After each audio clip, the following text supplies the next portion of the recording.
My name is Ryan Williams French, and I'm a playwright. And I'm now using this as an opportunity to discuss a play that I've written.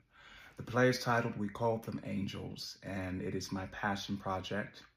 It is something that I really do believe has the capacity to bring hope and light to audiences. And I actually released a radio play version of my play exactly 2 years ago. I remember it was in February of 2023. And it's available on podcasts as well as YouTube. However, as time has passed, I'm now using this as an opportunity to reintroduce the play, to also offer information about the playwright's intent, give some historical information about the play, as well as my overall motivation. I hope you enjoy. Before I begin, special thanks to all of the supporters, the donors who have been along on this journey, who I will list at the end of this. Without your help, none of this would have been possible. The play is a memory play, and it's told through the words and the eyes of Jeremiah, who is in his mid-30s, and he remembers when his family were barnstormers. His family, they flew planes and flying circuses, and his father was a barnstormer as well as his brothers. And so we see Jeremiah, who is someone who has struggled with his identity throughout the play, remember what it was like as a child, watching his family in the flying circus, and his journey as he gets older. The play also examines the impact of war on the family, because there was World War II, and his brother enlists in the war, and it changes Jeremiah to witness what happens to his brother when he goes to war. And then throughout the play, we see Jeremiah change his identity, and his fear of flying changes to something else because he realizes he wants to design planes. And so we see him throughout the play as he grows into someone who has the capacity to make planes. And it's really about Jeremiah trying to gain his father's approval.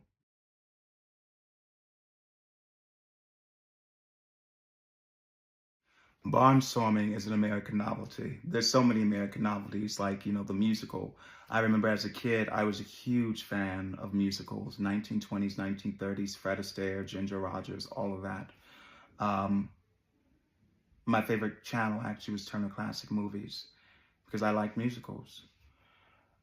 And barnstorming was very similar in that it was an art form. It was a pastime that Americans used to forget about the troubles, like the realities of the Great Depression, the realities of World War I, the realities of, different diseases and viruses that were going on at the time, polio, whatever was going on.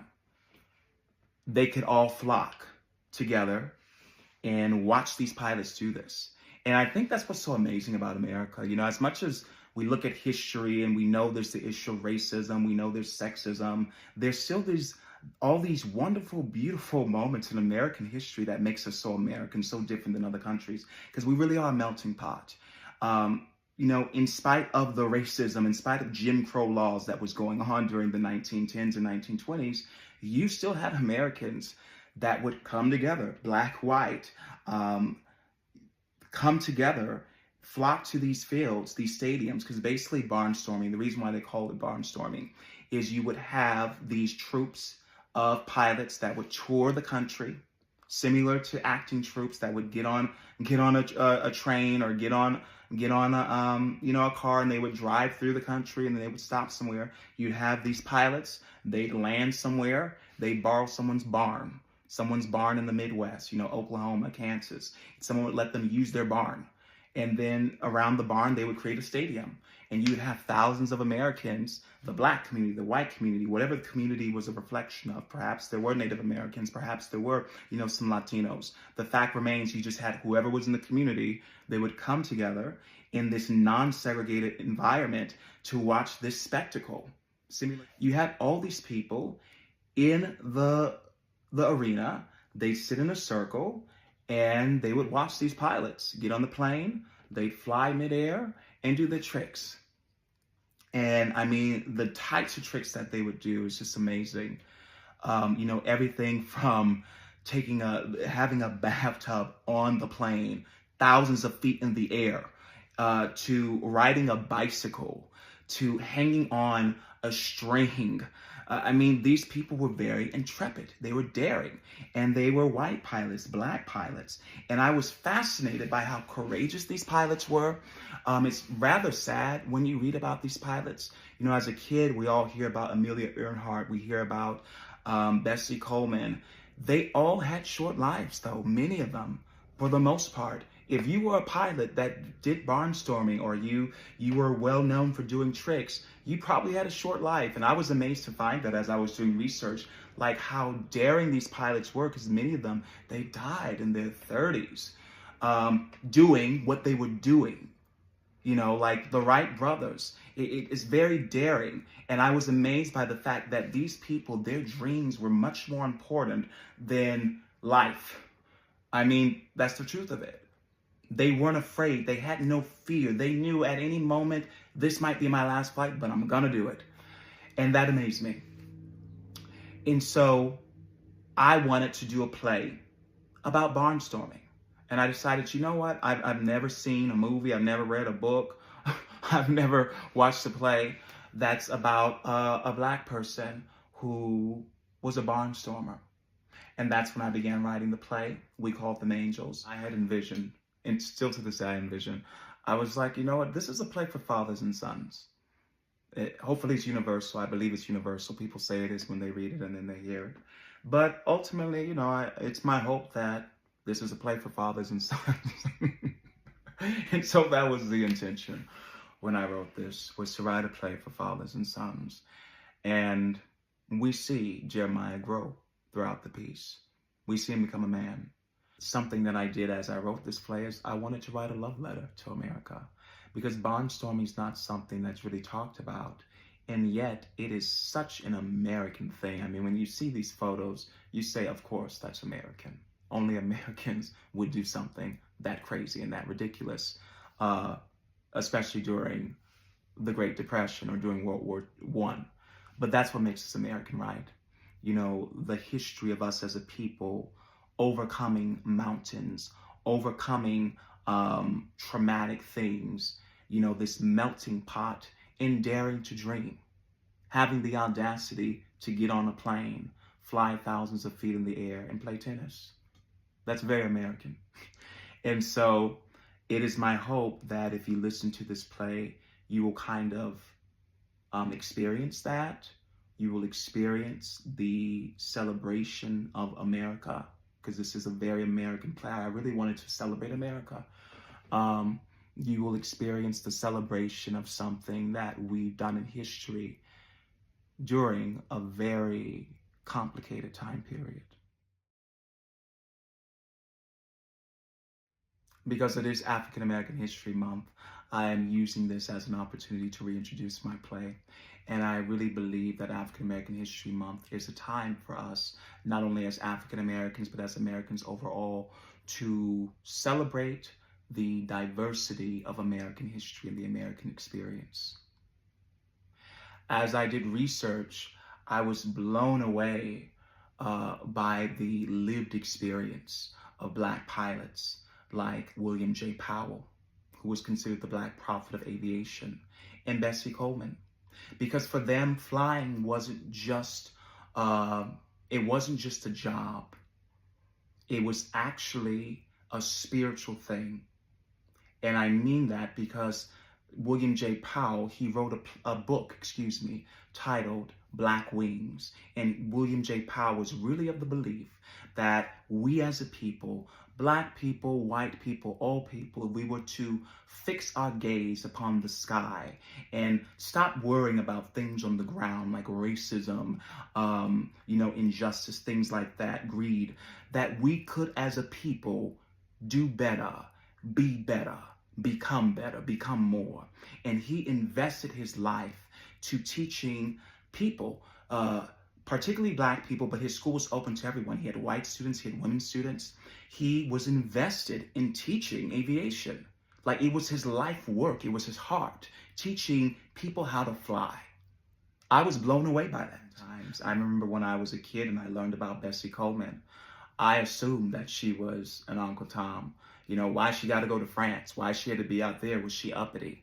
But as I did more research, I found out, no, Bessie Coleman was not uppity. She wasn't an Oreo. The reason why she went to France is because she applied. She actually applied to every single aviation school in the United States of America as an American citizen. And in spite of her intention, she was rejected by every single school. And I couldn't imagine, as a millennial who's had the privilege of attending college and getting my graduate degree, I couldn't imagine what it would be like applying to every school in the United States of America and being rejected by every school. I would probably lose my mind. I'd probably give up on life. But she didn't do that. She had that stick-to-itness. And that is something that is reflected through the African American history, historical experience. As we celebrate Black History Month, people who have done things to move us forward, you see a stick-to-itness. The reason why Bessie Coleman was able to become a pilot is in spite of being rejected by her country, basically. She applied to school in France. She got into school and she got an aviation degree, not because she felt like she was better, but because by means of survival. God told her in her heart, I want you to fly. You're a pilot. Her society, her country said, no, you can't fly. You're not going to fly. You should stay on the ground. But in spite of that, she kept the faith. She kept doing it. And I wanted to reflect that stick-to-itness in this play. And so if you do have the opportunity to read the play, to listen to it, you will see that. With Jeremiah and some of the characters, this stick-to-itness, making things work.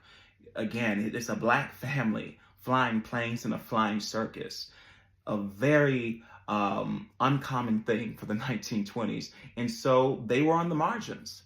They were really on the margins.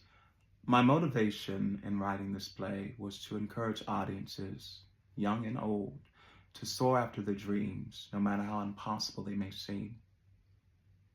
Thinking about this time period in American history, aviation seemed like it was an impossible thing for people, Black or white. Even if you were white, it was like, wow, you're going to go to school to fly? Which is why it was so popular.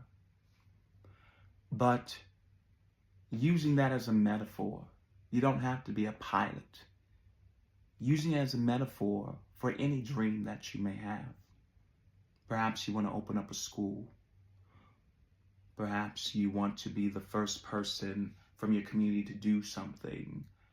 Whatever the case may be, your dreams are not impossible. They are possible. You just have to stick to it. That was my motivation in writing this play, was that if you see this play, you will be encouraged to stick to whatever it is God has put in your heart, even if everyone around you is telling you you are incapable of doing it. The reason why it is a radio play is because I want listeners to have an idea what the play sounds like, get familiar with the world, become accustomed with the world of the play. But when I wrote the play, and even as I'm still working on it, the intention is for it to be fully realized in a theater. I would like it to be a live action play. And so that is something that I'm still working on. I want to thank all of the donors thus far, everyone who supported me on this journey, because this wouldn't have been possible without any of your donations. I thank you. And I'm, opening it up again. If you'd like to donate to this, if you are moved by the play, if you want to work on it, please reach out to me, because this is something I want to work on. It is my hope that at some point, sometime, that audiences, young and old, will see it, that schools will be able to watch it and discuss it with the students, that churches will be able to experience it and discuss it with the congregation. That was my hope and goal when I wrote this play, and it still is. And so I've been working on this for 14 years, and it is my passion project. I really do believe in this play. That's why I spent so much time working on it. And for this month, for Black History Month, I am reintroducing it. It is on YouTube if you want to listen to it. I know that doesn't seem like the smartest thing to do, but at this point, I just want people to listen to it. If you'd like to know more about the play, you can visit the website at www.wecalledthemangels.com. On the website, you'll find production stills, the letter of intent written by me, as well as clips of us in rehearsal, because I really wanted viewers, or listeners rather, to see the experience of what it was like as actors, us working in a sound stage. And there's also a page for you to donate if you'd like to donate. But again, the website is www.wecalledthemangels.com. Thank you for tuning in. And please take the time to listen to the play if you have a chance. I hope that the play encourages you to dream, and I hope that you're moved by its words. Thank you so much, and God bless.